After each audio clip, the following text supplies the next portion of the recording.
All right, so Joe Biden, yes, your president, he continues to demean Republicans, those MAGA Republicans, MAGA supporters. And tonight, well, he is playing the race card yet again.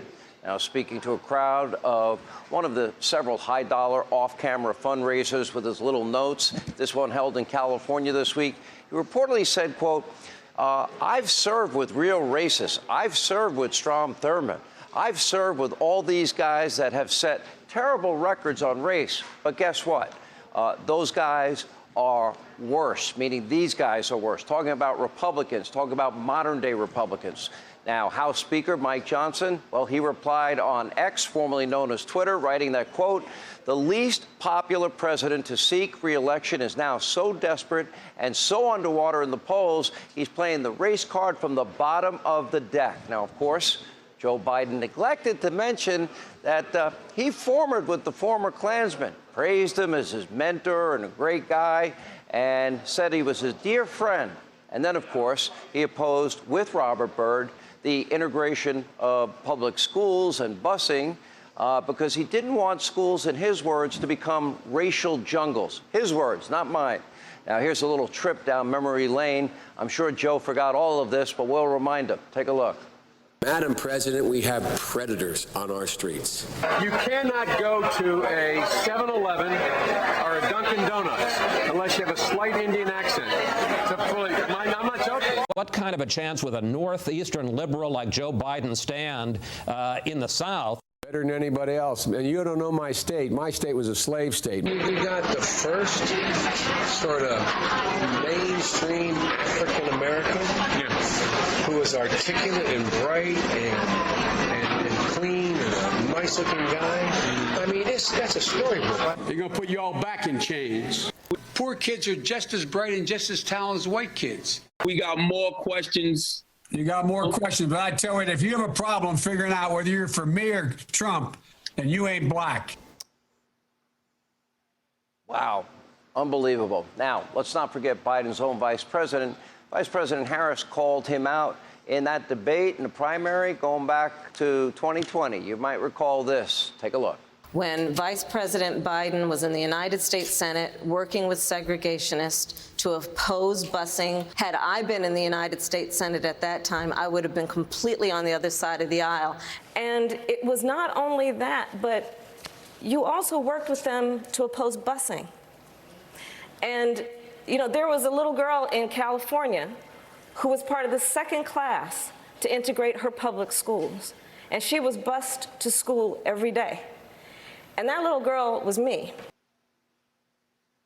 Now, Joe Biden playing the race card like this, well, he's desperate, but it's deplorable. It's disgusting. It's repulsive. But frankly, when your numbers are as low as his is, well, it's also fairly predictable. Joe's struggling, and he is clearly now more desperate than ever. Joining us now, South Carolina Senator, our friend Tim Scott is back with us. Senator, great to have you. Thank you, Sean, very much. Thank you. How disgusting and despicable are the comments of Joe Biden? I just stunning. I mean, I don't even know what to make of this.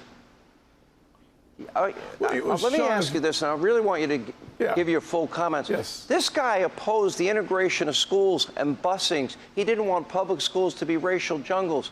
Could you imagine the outcry of any Republican presidential candidate if they ever said something that repulsive?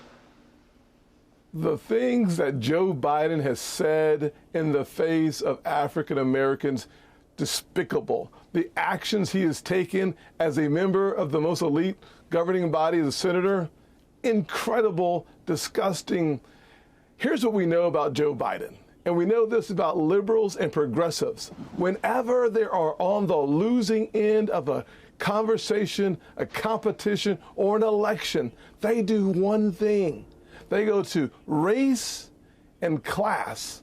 It's all they know. It's the party of division. It is the game of fear, and it is disgusting. Sean, we know without any question, this is a president who allows our southern border to be wide open, devastating the economic opportunities of people today living in poverty. We know that this is a president who's driven inflation to the highest levels since Jimmy Carter, devastating African Americans, Hispanics, women, and the majority population. This is the president who has allowed our men and women in uniform to suffer through a commander-in-chief who seems to be asleep at the wheel, botched withdrawal from Afghanistan, war in Ukraine, conflict in the Middle East, and instability in the Indo-Pacific, while we have an open southern border with thousands of Chinese, thousands of people from the Middle East coming across our southern border. He turns to race to get the attention off of his absolute failure as president and commander-in-chief of the greatest nation on God's green earth. That's why we need 4 more years of Donald Trump. You know, we talked earlier. I mean, he's at 38% approval rating.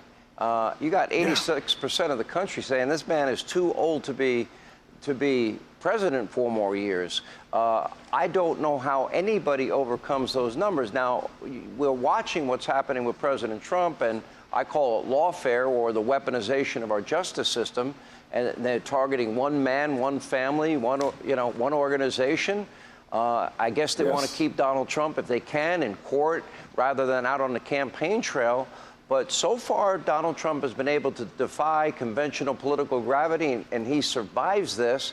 But this will go on for the next, 256 days until Election Day. How do you think that plays out?